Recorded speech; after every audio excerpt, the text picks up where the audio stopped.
사랑할 분은 우리 오직 예수님밖에 없음을 이 시간 고백합니다. 예수님은 우리의 사랑이며 우리의 생명이십니다. 우리를 항상 안아주시고 품어주시는 우리 주님께 감사드리면서 내 뜻보다 더 크신 거리로 우리를 인도해주시는 하나님께 감사드리며 이 찬양 해보도록 하겠습니다. 내 아버지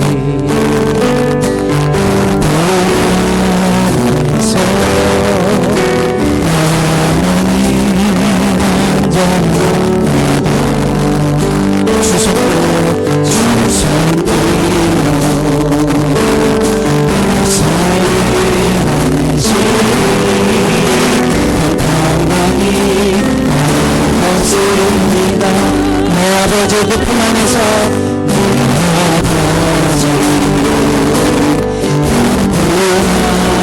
안에서 안전합니다. 주 손길로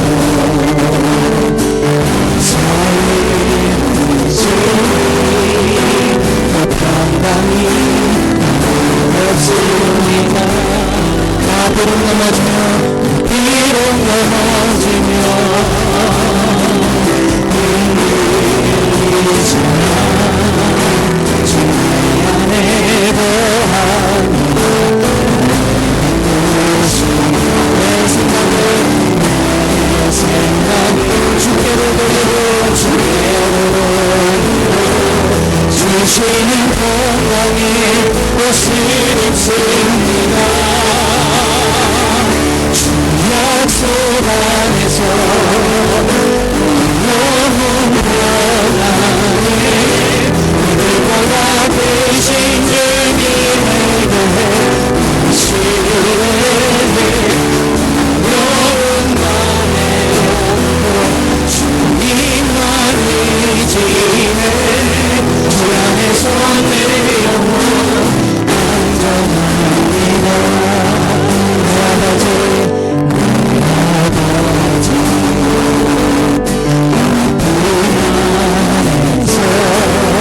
당신은 평강이 옷을 입습니다.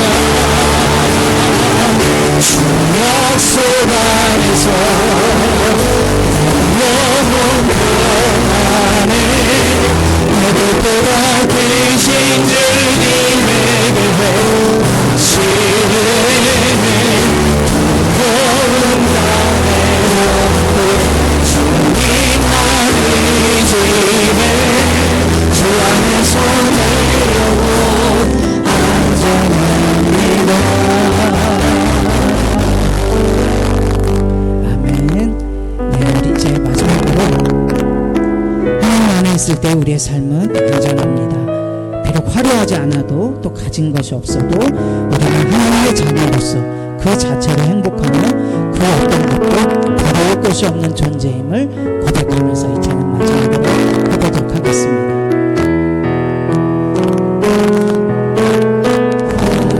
화려하지 않아도 정결하게 사는 것 가진 것이 적어도 감사하며 사는 삶 내가 주신 자분이 감사하며 사는 삶 이것이 나의 삶의 행복이라고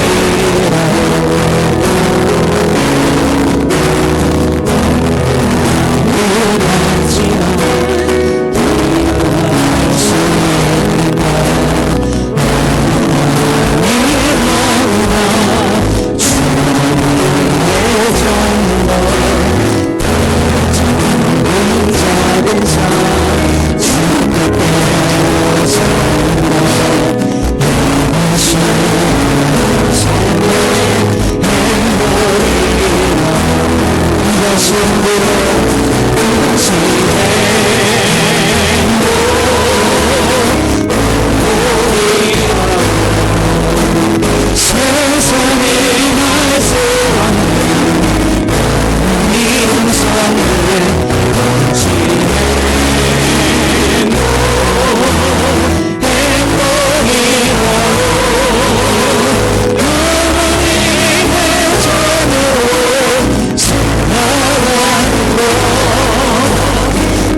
우리의 삶을 둘러싸고 있는 모든 어려움을 예수 그리스도의 이름으로 이겨내며 또 우리의 힘 되신 하나님으로 인해 우리의 삶을 평안히 넘치는 새로운 삶을 살아갈 수 있기를 소망하면서 이 시간 잠시 기도하도록 하겠습니다.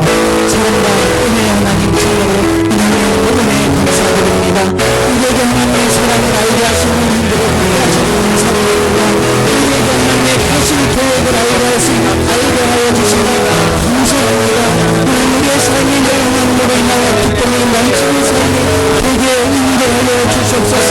우리는 정말 우리의 삶이 늘 내 뜻보다 더 크고 놀라우신 하나님의 계획으로 말미암아 나의 삶이 충만해지고 나의 삶이 평안해질 수 있도록 인도하여 주시기를 간절히 기도하고 소망합니다.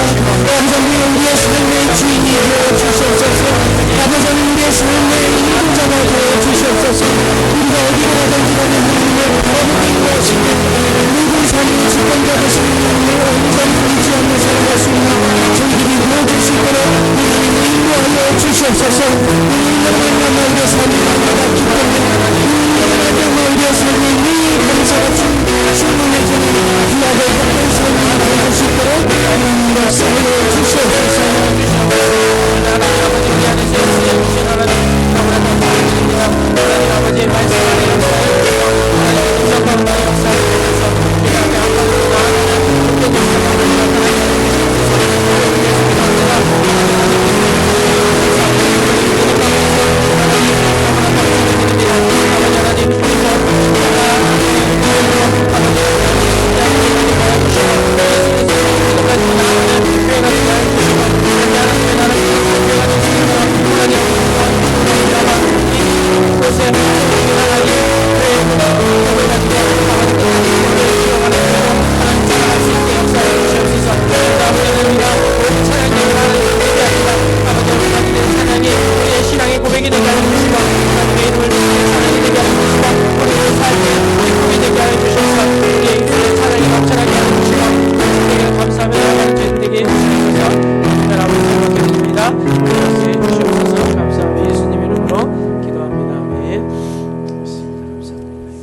하나님 감사합니다.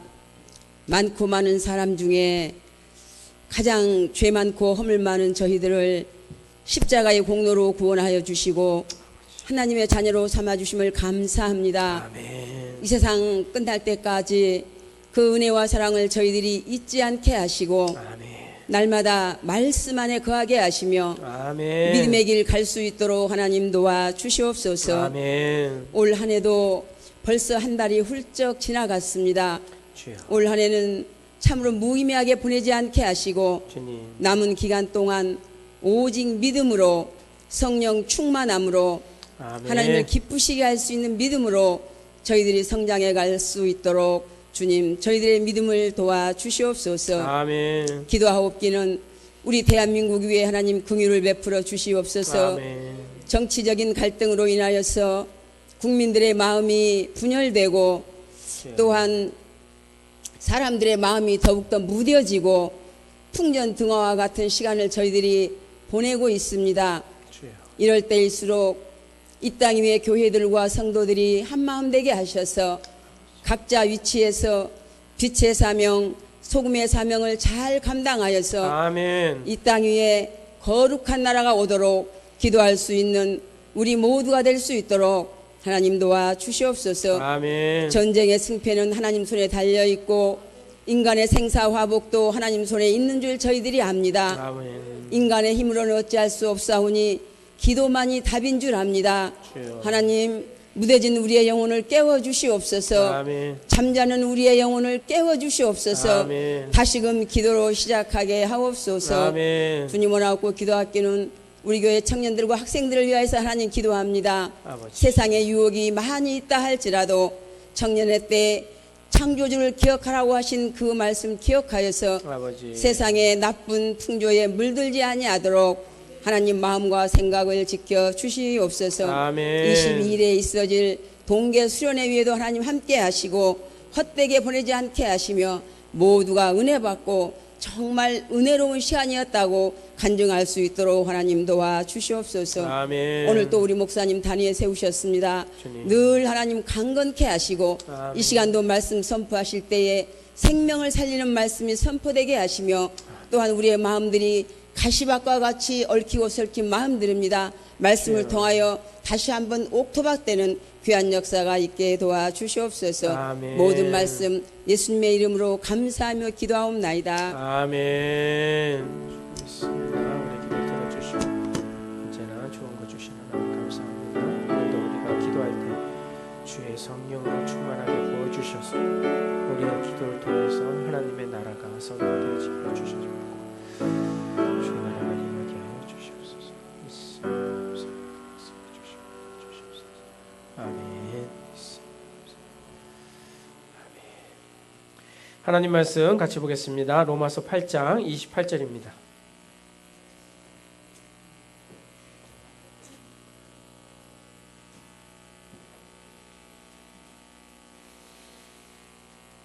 로마서 8장 28절부터 30절까지 우리 같이 읽겠습니다.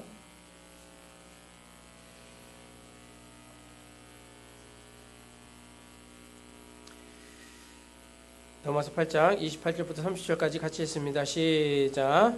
우리가 알거니와 하나님을 사랑하는 자 곧 그의 뜻대로 부르심을 입은 자들에게는 모든 것이 합력하여 선을 이루느니라.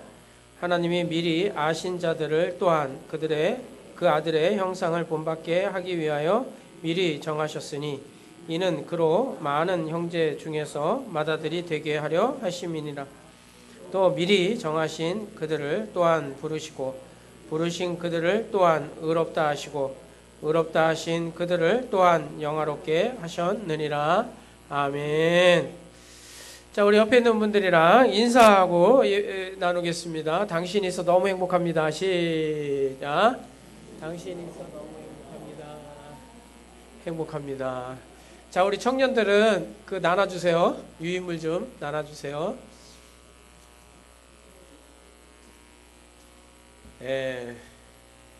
진짜 당신이 있어 행복한 거지. 나 혼자 있으면 얼마나 외롭겠어요. 그렇죠? 당신이 있어 행복한 겁니다. 자, 우리 올해 오후 예배는 우리 교리 교육으로 이어지고 있는데 본 미션에 들어가기 전에 오늘 좀 특별한 것들을 좀 나눠보도록 하겠습니다. 오늘은 개혁주의 예정론에 대해서 같이 좀 나눠보겠습니다. 장로교 예정론이라고도 하는데요. 지난주에 우리가 말씀을 나누면서 그 예정에 대한 작정 예정 우리 한번 복습 좀 해볼까요? 장로교 교리 10단계 첫 번째 뭐예요? 작정. 자, 두 번째 작정 다음에 뭐예요? 작정 다음에 네? 부르심 아니에요. 작정 다음에 예정. 작정하고 예정하고 묶으시면 뒤에 이제 하나가 더 들어가야 된다고 말씀드렸죠. 그다음에 부르심. 그 다음에 뭐예요? 주님이 불렀으니까 누구 이름을 뒤에서 부르면 돌아서야 되잖아요. 회개가 돌아서는 거예요. 깨닫고 돌아서는 거예요. 그 다음에 뭐예요? 돌아서 가지고 이제 뭐예요? 믿음이 생기게 되죠. 그 다음에 뭐예요? 그 다음에 중생 아닌가요? 그죠? 중생, 양자. 이제 신분이 바뀌어 버린 거예요. 신분이 바뀌어 버렸어요. 그 다음에 의롭게 됐죠. 칭의. 그 다음에 거룩하게 되고, 그 다음에 영화롭게 되고, 그 다음에 구원에 이르게 되는 거예요. 뒤에 세 개 되고, 작정하고 예정을 묶어버리면 성화 다음에 뭐가 들어가야 돼요? 아니에요. 영화하고 성화 사이에 뭐가 들어가야 돼요? 성도의 견인이 들어가야 돼요. 견인이. 그래서 그 지난주에 가로를 쳐놨는데 이제 그 칼빈의 개념, 칼빈은 뭐 구원의 10단계를 얘기하지도 않았고 그걸 뭐 구분하지도 않았습니다만 칼빈의 입장에서는 작정, 예정 이렇게 나가는데 요즘 개혁주의는 작정하고 예정을 하나로 묶고 뒤에 성도의 견인이 들어가는 게 추세입니다. 요즘. 근데 우리가 잘 뭐 그런 거에 관심도 없고 별로 신경도 안 쓰는 시대를 살고 있긴 하죠. 우리가 영적으로 좀 메말라 버린 그런 시대 가운데 살고 있습니다. 자, 이 예정에 대해서 지난주에 나누었는데 한 권사님이 예정에 대해서 좀 더 알고 싶다 그래가지고 좀 제가 이렇게 좀 정리를 하면서 이게 한 권사님만 알아서 될 문제는 아닌 것 같다. 전 교인이 함께 좀 알았으면 좋겠다라고 판단이 되어져서 좀 작성을 해봤습니다.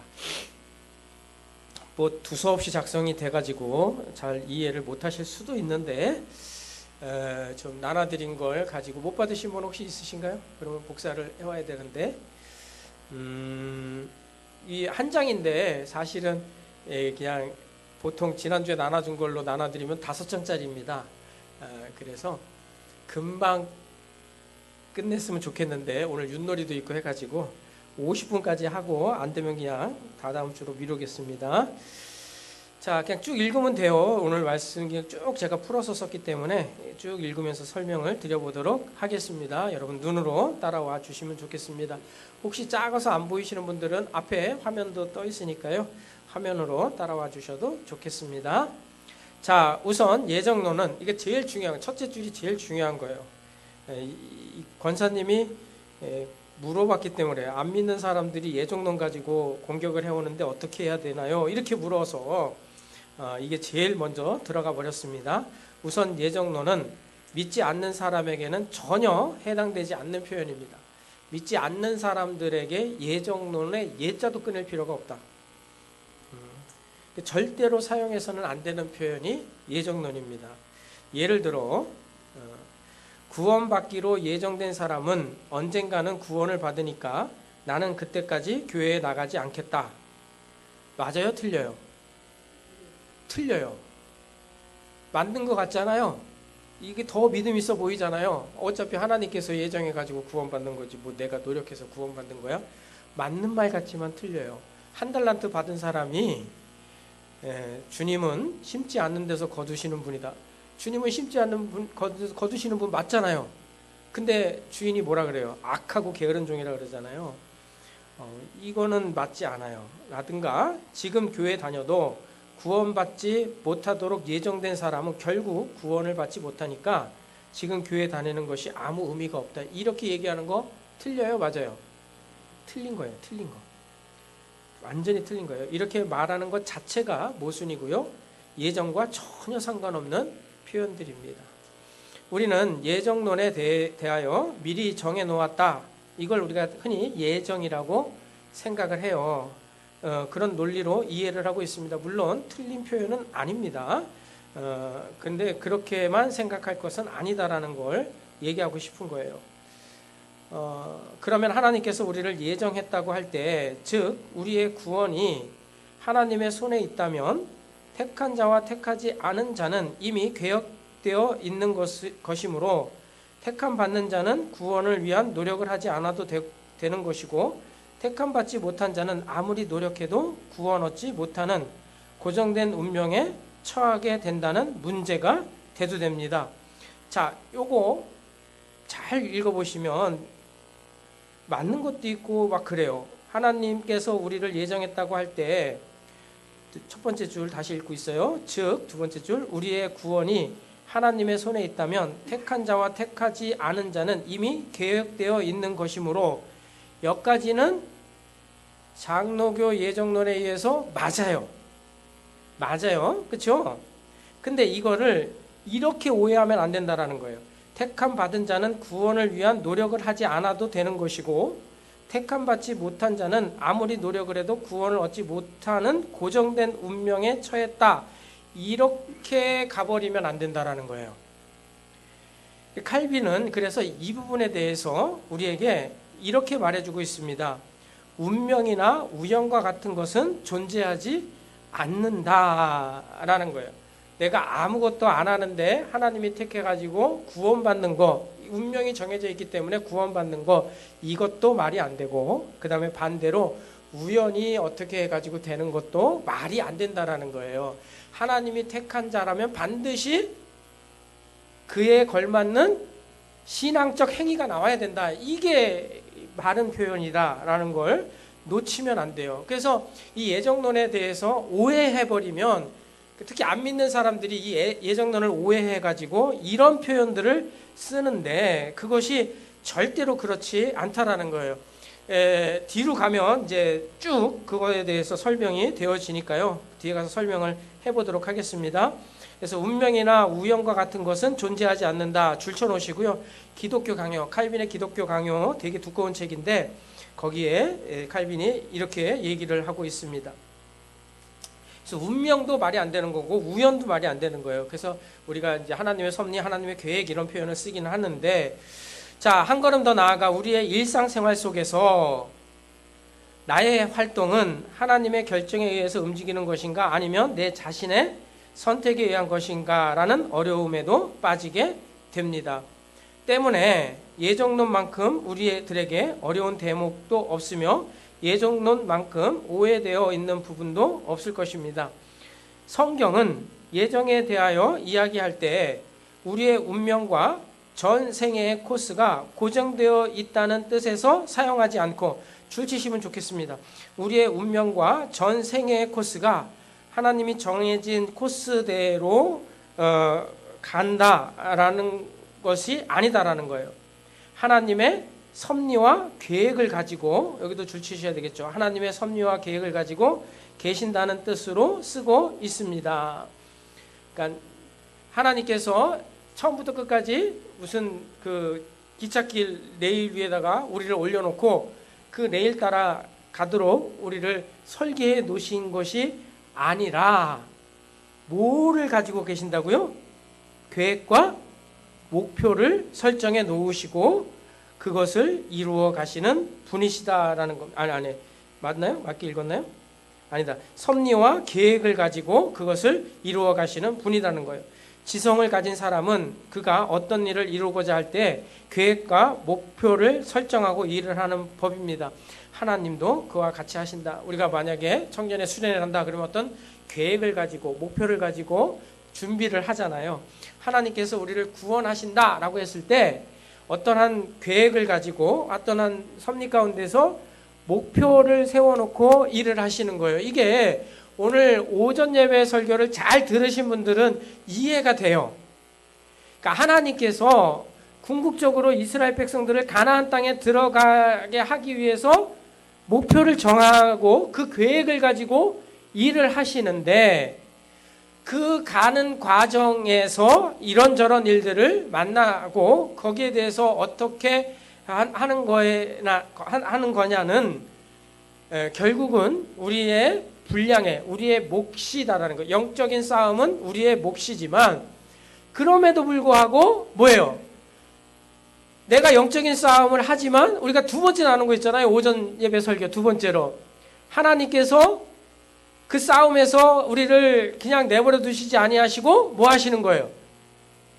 간섭하시고 그 싸움에서 이길 수 있도록 하나님은 일을 하신단 말이에요. 그래서 하나님이 목표에 둔 그 지점에 도달하도록 역사를 하시는 거예요. 그리고 세 번째 나눈 거 있잖아요. 그래서 마침내 어떻게 해요? 승리를 주신다고 말씀을 드렸잖아요. 그래서 마침내 그 부분에 도달할 수 있게 해 주신다라는 거예요. 그래서 예정이 쓰여지고 있는 겁니다. 자, 보세요. 하나님이 예정하신다는 것은 어떤 일을 하실 때 그 일의 계획과 목표를 가지고 일하신다는 말입니다. 특히 하나님께서 한 인간을 출생시킬 때 그를 어느 지점, 어느 수준까지 도달시키겠다는 목표를 정한 계획 아래에서 출발시키는 분이라는 말입니다.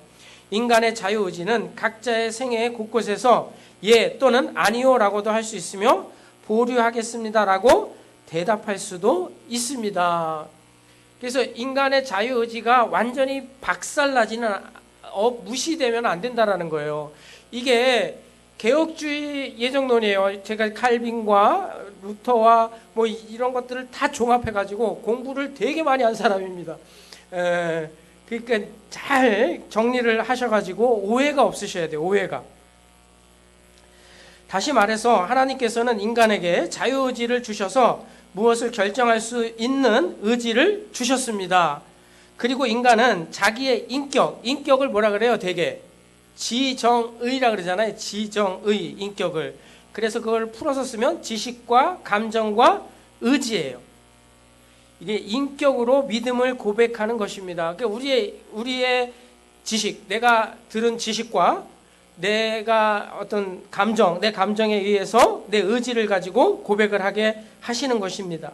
물론 이것도 하나님께서 은혜를 주셔야지만 가능하죠. 이걸 뭐 부정할 수는 없습니다. 믿음 안에 들어왔다라고 했을 때 그것도 들어와서 보니까 하나님이 주신 은혜죠. 뭐 부정하지 못합니다. 이거를 칼빈은 불가항력적 은혜라 그래요. 불가항력적 은혜.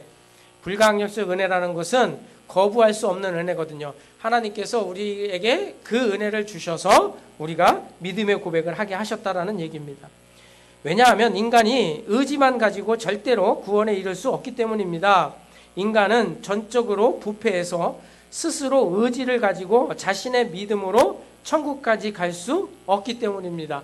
이게 무슨 얘기냐면 우리가 전쟁터에 나가가지고 만약에 오늘 오전 예배를 예를 들어서 전쟁터에 나가서 아말렉에 싸워라.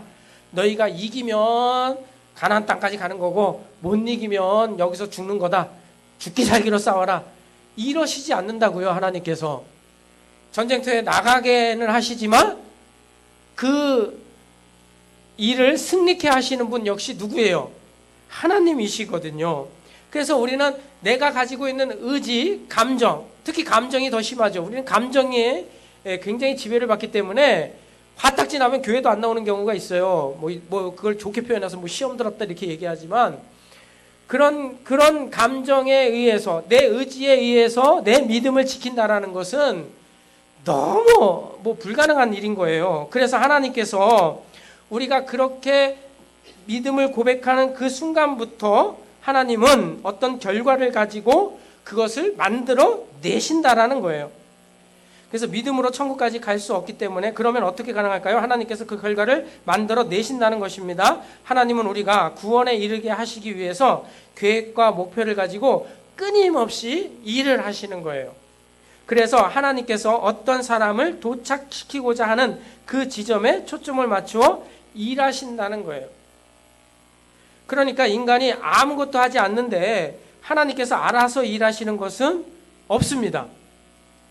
하나님은 일을 하시죠. 근데 인간이 아무것도 안 해도 어차피 하나님이 택하면 언젠가는 나를 부르셔가지고 뭐 일을 시킬 거예요. 그 말을 하면 안 돼. 그런 말을. 인간이, 그래서 칼빈이 얘기했던 칼빈의 예정론을 읽어보시면 가장 많이 나오는 게 있어요. 칼빈의 예정론, 혹시 여러분 성경을 그 책을 사서 읽어보시면 가장 많이 나오는 게 있어요. 뭐냐? 예정론을 얘기할 때 구원받은 그 결과, 그러니까 우리가 어떻게 구원에 이를 수밖에 없는가라는 것을 설명하는 것 외에 다른 용도로 그것을 설명하면은 절대 안 된다. 이게 칼빈의 예정론을 쓸 때 가장 많이 기독교 강을 사서 읽어보셔도 많이 나옵니다.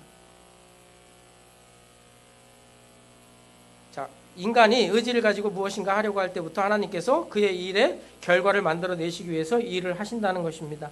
예를 들어 어차피 하나님께서 예정했으면 내가 예수 믿지 않아도 알아서 구원하실 거야 라고 생각하고 아무것도 하지 않고 있으면 그 사람은 구원을 받지 못한 사람입니다. 무슨 얘기인지 아시겠어요? 그 사람은 하나님의 예정으로 봤을 때 이렇게 생각하고 교회 안 나오고 신앙생활 안 하고 믿음 없이 살면 그 사람은 이렇게 생각한다 할지라도 구원받지 못한 사람이에요.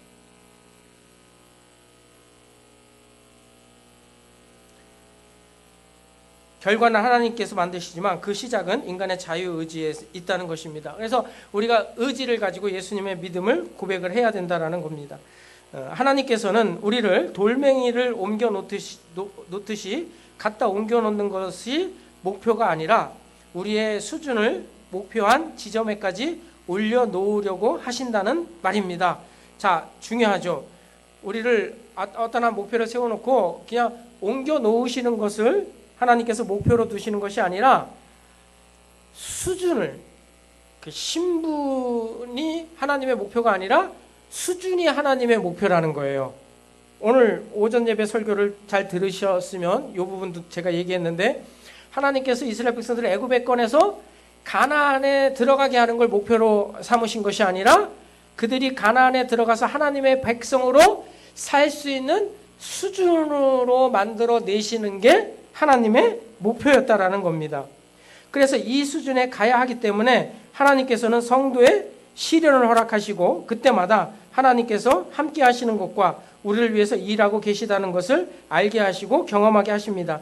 그러니까 내 의지로 믿음을 고백하는 순간부터 하나님께서 일하시기 시작하셔서 결과적으로 구원을 이루어 가시는 것입니다.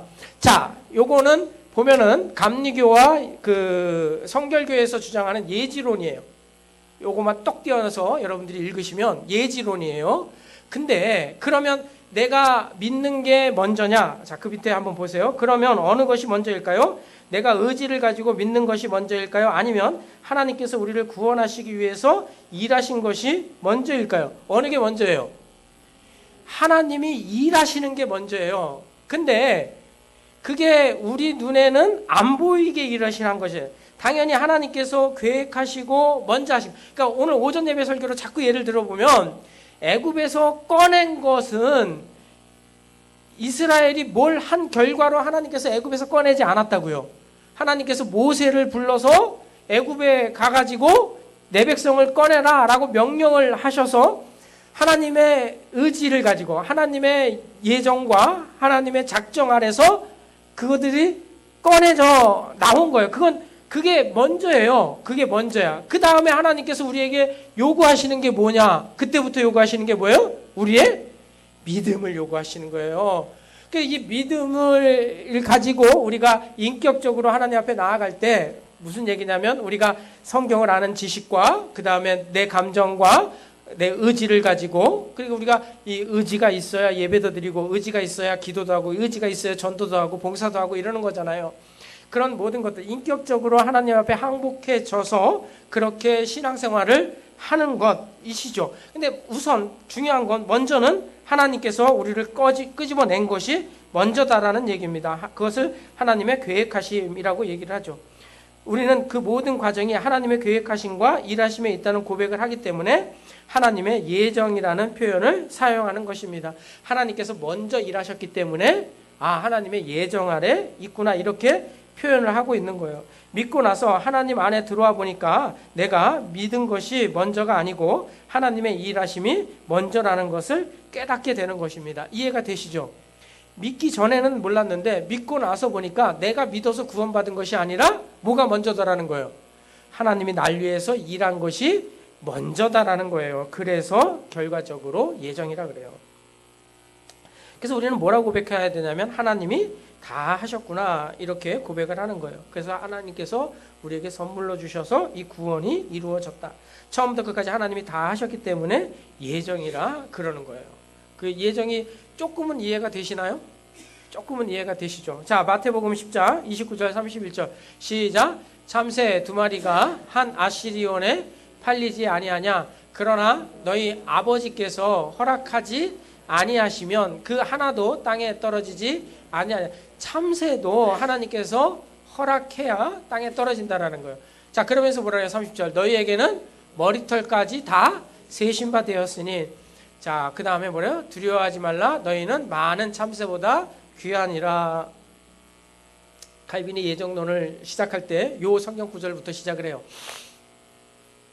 하나님의 작정, 참새 2마리도 2마리의 그 생명도 달려 있는데 하물며 인간은 어떻겠느냐 라면서 하나님의 그 계획하심, 작정, 예정을 얘기하고 있는데, 우리가 그 큰 틀에서 그렇게 봐야 되지만 그럼에도 불구하고 하나님께서 우리에게 뭘 요구하신다?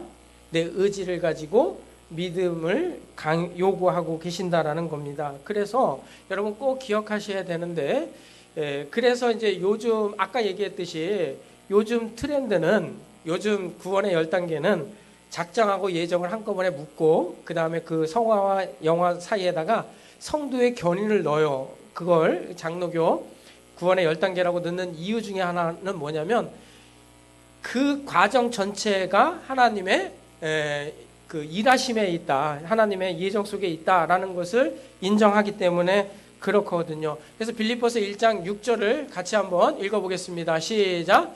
너희 안에서 착한 일을 시작하신 이가 그리스도 예수의 날까지 이루실 줄을 우리는 확신하노라. 자, 내가 예수를 믿었어요. 근데 믿고 나서 보니까 내가 믿어서 구원받은 것이 아니라 하나님이 그보다 훨씬 전부터 일을 했어요.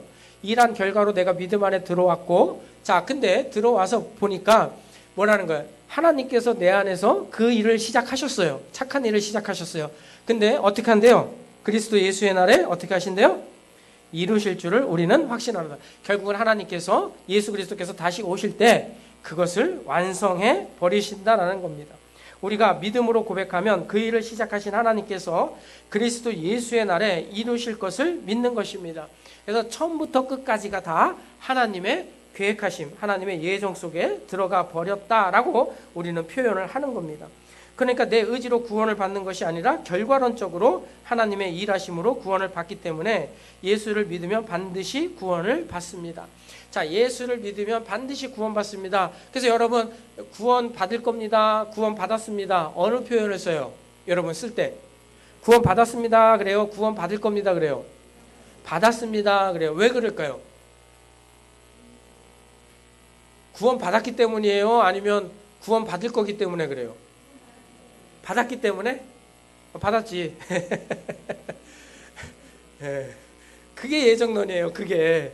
왜 우리가 구원 받았습니다 그러냐면 내가 믿고 나서 보니까 이게 내 의지로 구원 받는 게 아니야. 내가 뭘 해서 천국 가는 게 아니라 믿게 하신 것도 하나님이고 결국 천국 가게 하시는 것도 하나님이신 거예요. 그래서 내가 믿어보니까 결과론적으로 나를 천국까지 가게 하시는 분은 하나님이신 거예요. 그래서 우리는 구원 받았다 그래요.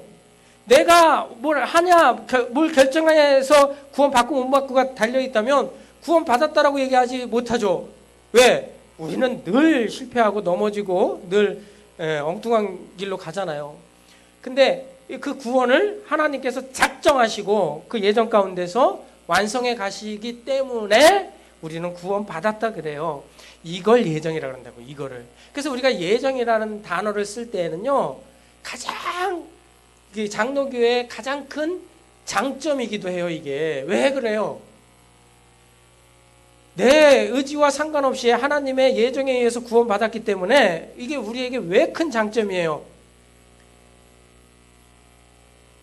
그 구원의 확신을 가지게 한다니까요. 이게. 그래서 구원 받았다 그러는 거예요. 그 확신 가운데 우리가 살아요. 예수님이 십자가에 못 박혀 나를 위해서 죽은 이상 나는 반드시 구원받을 수밖에 없다라는 이 확실한 믿음의 고백이 바로 예정이라는 겁니다. 하나님께서는 밑에서 두 번째 단, 하나님께서는 자신이 계획하시고 자신이 만드셨기 때문에 우리와 관계된 모든 것을 다 아시며 다 하실 수 있는 분입니다. 인정하시죠? 하나님은 전지전능하심으로 내가 이런 사람을 만들겠다고 하시면 그러한 사람을 만들어 내시고야 만다는 것입니다. 인정하시죠? 예를 들어 하나님께서 최초의 인간인 아담과 하와를 만드셨을 때 그들은 죄 없는 존재였습니다. 그리고 하나님은 인간과 여기서 인격적인 것은 지정이에요. 지식과 감정과 의지. 그래서 인격적인 교제를 나누기를 원하셔서 에덴 동산 중앙에 선악을 알게 하는 나무를 심으시고 그것을 먹지 말라고 명령했습니다. 자, 왜 하나님께서 인격적으로 교제하기를 원해서 선악과를 만드셔야 했느냐? 자, 보시면 인간은 하나님께서 하신 말씀을 지식적으로 판단해야 돼요. 내 몫이에요. 감정에 흔들리지 말고 감정에 의해서 치우치면 안 돼요. 그 다음에 내 의지를 가지고 그 명령을 지켜야 합니다. 그래서 이게 하나님의 말씀을 아는 지식과 내 감정이 하나님을 향해 있어야 돼요. 그리고 내 의지를 가지고 하나님의 명령을 지켜야 돼요. 이걸 가리켜서 인격적인 만남이라 그래요. 하나님을 나는 인격적으로 만나고 싶습니다 라고 했을 때 그 인격적인 만남이라는 것은 뭐 밤에 불 끄고 북치고 해가지고 막 감정적으로 사람을 만들어가지고 갑자기 하나님이 믿어지기 시작하는 걸 인격적인 만남이라고 그러지 않아요. 그거는 감정적인 만남이에요. 그러니까 인격적이라는 건 바로 그래요. 그래서 우리가 하나님을 인격적으로 만나기를 원하시면 가장 먼저 해야 될 게 뭘까요? 가장 먼저 하나님의 말씀으로 가야 돼요. 당연하죠. 지식이 제일 먼저예요. 지식이. 하나님의 말씀으로 가고 그 말씀을 읽다 보면 나도 모르게 감정이 생기게 돼 있어요. 그렇죠? 어떤 누구를 만나다 보면 그리고 그 사람의 사정과 그 사람의 어떤 그 됨됨이를 알게 되면 사랑에 빠지잖아요. 그런 거예요. 그렇게 해서 하나님의 말씀을 읽으면 내 감정에 의해서 하나님을 사랑하게 됐고 그리고 거기에 의지가 붙어버려 가지고 이제 사랑하는 사람이 생기면 멀어도 보러 가잖아요. 그 의지를 가지고 가는 거거든요. 그게 하나님과 인격적인 만남이라 그렇게 표현을 하는 거거든요. 그러면 여러분 처음 하나님께서 아담과 하와를 만드실 때는 그렇게 인격적인 교제를 하기 위해서 선악을 알게 하는 나무를 동산 중앙에 심으신 거예요. 네 지식과 하나님 말씀에 대한 지식과 네 감정과 네 의지로 하나님의 말씀을 지키라 그랬던 거죠. 자, 그래서 하지만 하나님은 인간이 그것을 먹을 것을 모르시지 않았습니다. 당연히 하나님은 알고 계셨죠. 아셨지만 인간을 하나님의 형상을 닮은 인격적인 존재로 창조하셨기 때문에 지켜보실 수밖에 없으셨습니다. 그러니까 하나님께서 다 정해놨다. 그러면 애초에 아담이 선악과도 먹지 못하게 하나님께서 그렇게 그 레일을 깔아 놓으셨어야지. 그게 아니라는 거죠. 그러니까 어떠한 결과를 하나님께서 우리를 구원이라는 결과를 만들어 놓고 그 수준으로 우리를 이끌고 가시는 것이지 다 모든 것들이 우리를 기계적으로 만들어 놓으신 건 아니라는 걸 꼭 기억하셔야 됩니다. 자, 그래서 먹지 못하는 존재로 미리 정하신 것이 아니라 인격적인 존재로 만드셨기 때문에 아담과 하와가 선악과를 먹게 된 거죠. 결국 인간은 선악을 알게 하는 나무의 과실을 먹음으로 범죄하고 말았고 타락하게 되었습니다. 그러나 하나님께서는 그 기쁘신 뜻대로 예정하셨기 때문에 근데 변하지 않는 게 있어요. 하나님은 인간을 창조하시고 그것을 구원하시고 그 수준에 도달하기를 목표로 두고 가시기 때문에 하나님께서 인간의 타락에서 일을 멈춰버리신 것이 아니라 자 보세요. 그러나 하나님께서는 그 기쁘신 뜻대로 이게 이제 예정에 대해서 가장 정확하게 표현하고 있는 게 여기예요. 이거예요. 칼빈의 예정론에서 가장 정확하게 표현하는 거예요. 그 기쁘신 뜻대로 예정하셨기 때문에 예수 그리스도를 이 땅에 보내셔서 다시 원래 상태로 회복시키시기로 작정하셨습니다. 자, 이 뒤로 넘기셔서 이 대목이 예정론의 가장 중요한 대목입니다. 이게 예정론을 얘기할 때 가장 정확한 표현이라는 거죠. 예수님께서 이 땅에 오셔서 왜 죽으셔야 됐느냐라고 했을 때 그것이 하나님의 예정, 하나님의 기쁘신 뜻대로 자기 아들을 십자가에 죽이기로 예정하신 그 예정을 설명할 때 바로 이 부분이 등장을 하는 겁니다.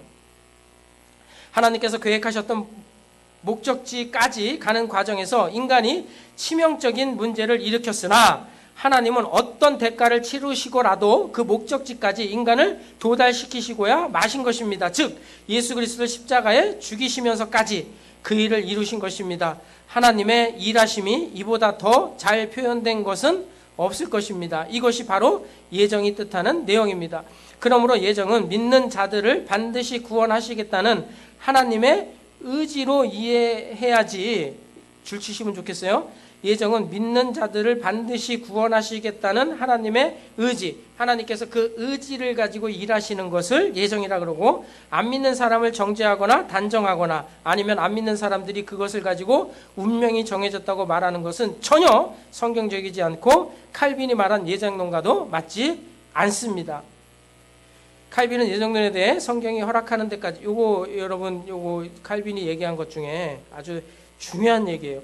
칼빈은 예정론에 대해서 성경이 허락하는 데까지 연구하라. 주께서 비밀로 숨겨두신 것을 탐구, 자신의 이성적 판단에서 이해하려고 하면 절대로 안 된다. 이걸 굉장히 강조해요, 칼빈이. 이 인간의 운명이 정해졌다라고 얘기할까 봐 이걸 강조할 수밖에 없었어요. 하나님께서 우리에게 가르쳐 주신 데까지만 연구해라는 거예요. 그 이상을 진도를 나가지 말아라. 성경에서 없는 얘기, 앞에서 예를 몇 개 들었잖아요, 제가. 그런 얘기는 예정론을 가지고 얘기해서는 절대로 안 된다, 이거예요. 그래서 호기심이나 배은망덕을 경계하라. 호기심이라는 것은 그런 거죠. 예정론, 나는 어차피 지금 예수 안 믿어도 예정되어 있으면 믿는다, 이런 호기심에 의한 신앙생활. 아니면 그 반대, 하나님의 예정으로 구원받았음에도 불구하고 자기가 예수를 믿고 자기가 뭘 해가지고 구원을 받았다라는 하나님의 은혜를 망각해버리는 행위를 경계하라고 말씀하고 있습니다. 자, 뒷부분은 조금 어렵거든요. 이제 다음 주에 나눠야 될 것 같아요. 뒷부분은 이제 두 가지. 칼빈의 예정론이 너무 어렵다 보니까 이게 종교개혁 이후에 계속 이 문제가 대두가 되게 됩니다. 계속 종교회의를 열게 돼요. 그래서 이 문제를 가지고 도르트 회의에서 가장 명확하게 이 예정론을 정의를 해요. 그래서 이게 개혁주의 예정론으로 가게 되죠. 이제 장로교 예정론으로 가게 되고, 그 다음에 이제 결정적으로 웨스트민스터 신앙 고백서를 만들면서 회의에서 이 부분에 대해서 정리를 해버립니다. 그래서 오늘까지는 우리가 칼빈의 예정론에 근거해 가지고 제가 설명을 드렸어요. 근데 칼빈의 예정론을 여러분 잘못 읽으시면 정해졌다라고 읽어버리는 경우가 있는데, 그 한 대목만 읽으시면 그렇게 이해를 하실 수가 있어요. 한 칼빈의 그 예정론을 그렇게 읽으면 그럴 수 있어요. 그래서 루터가 굉장히 이 칼빈의 그 예정론을 굉장히 세게 반박을 하기도 했어요. 자, 그런 거 이런 거를 좀 종합해서 다음 주에 우리 조금 시간이 텀이 있네요. 여러분 잘 갖고 계셨다가 그때 한번 정리해가지고 같이 좀 나눠보도록 하겠습니다. 그 이해를 돕기 위한 질문들까지 가면은 여러분들이 예정론에 대해서 어느 정도 정리가 될 수 있을 겁니다. 자, 우리 찬송 같이 하겠습니다. 찬송가 549장 우리 같이 찬송하겠습니다. 찬송가 549장입니다. 광고 하나 하겠습니다. 오늘 예배 후에 윷놀이가 준비되어 있고 남전도에서 맛있는 다과도 또 푸짐한 상품도 준비되어 있으니까 한 분도 가지 마시고 허리 아플까봐 식당에서 윷놀이를 하도록 하겠습니다. 의자에 앉아가지고 편하게 윷놀이를 하도록 하겠습니다. 자, 549장 우리 같이 찬송하고 기도하고 마치겠습니다.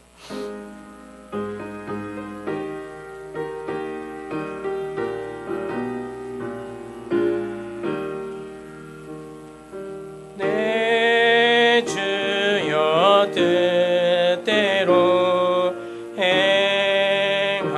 행하시옵소서.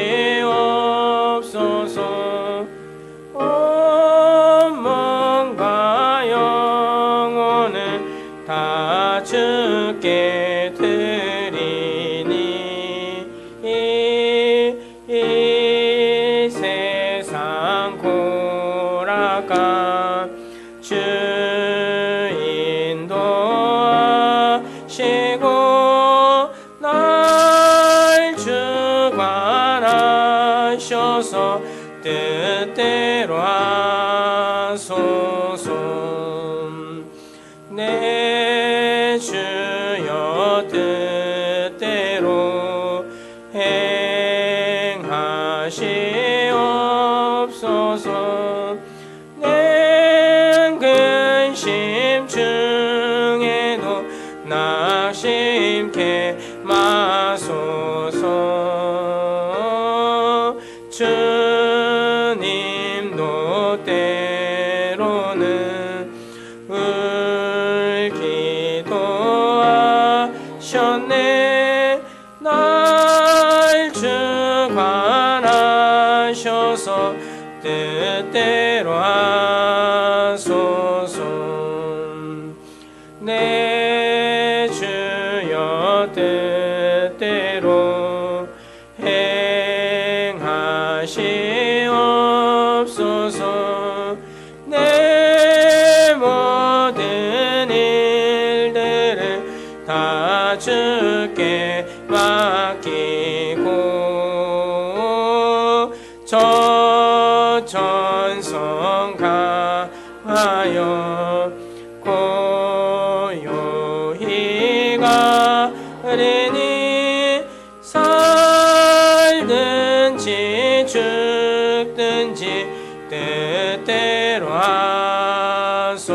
주옵소서.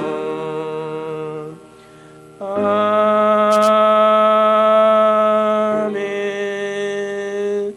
하나님 아버지, 우리를 구원하시기 위해 만세전에 우리를 택하시고 그 은혜 가운데 거하게 하기 위해 예수 그리스도를 이 땅에 보내시며 우리로 그를 믿어 구원에 이르게 하신 것 너무나 감사를 드립니다. 이 전 과정이 하나님의 일하심에, 하나님의 섭리 가운데 있음을 우리는 믿고 고백을 합니다. 그래서 우리의 구원은 너무나 확실하고 우리는 반드시 예수를 믿는 이상 천국에 간다는 이 구원의 확신을 가지고 살게 됩니다.